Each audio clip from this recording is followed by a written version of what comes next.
জাতীয় সংসদ নির্বাচন হতে হবে সংখ্যানুপাতের ভিত্তিতে, আর গঠন করতে হবে জাতীয় সরকার। এমনটাই বলছেন ইসলামী আন্দোলন বাংলাদেশের আমির ও চরমোনাই পীর সৈয়দ মোহাম্মদ রেজাউল করিম। দ্রুত নির্বাচনের দাবি তোলায় বিএনপির কড়া সমালোচনা করেন তিনি।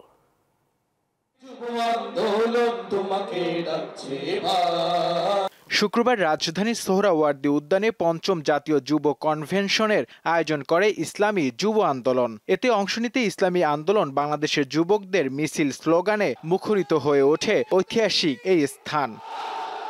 ইসলামী যুব আন্দোলনের এই অনুষ্ঠানে বিভিন্ন সংগঠনের নেতারা অংশ নেন।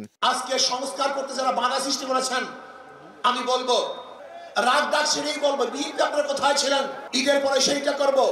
হাজার ঈদ চলে গেছে, আপনারা আন্দোলন করতে পারেননি, কিন্তু ছাত্র জনতা আজকে আন্দোলনের ভিত্তিতে যে অর্জন করেছে সেই অর্জনকে ধ্বংস করার চক্রান্ত করতেছেন। সমগ্র হিন্দু সমাজ আপনাদের কাছে কৃতজ্ঞ।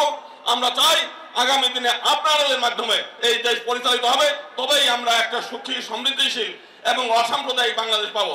ইসলামী আন্দোলন বাংলাদেশের আমির বলেন, আগামী নির্বাচন হতে হবে জনপ্রত্যাশার ভিত্তিতে। যারা নাকি নির্বাচনের জন্য অস্থির হয়ে গেছে, পিয়ার নির্বাচন পছন্দ করছেন না, আমি বলবো এখন বাংলাদেশের মানুষ সজাগ হয়ে গেছে। যদি আবার প্রয়োজন হয় সুন্দর দেশ করার জন্য রাজপথে থাকবো। কনভেনশনে আতিকুর রহমান মুজাহিদকে সভাপতি ও মাওলানা মানসুর আহমেদ সাকিকে সেক্রেটারি জেনারেল করে নতুন কমিটি ঘোষণা করেন চরমোনাই পীর।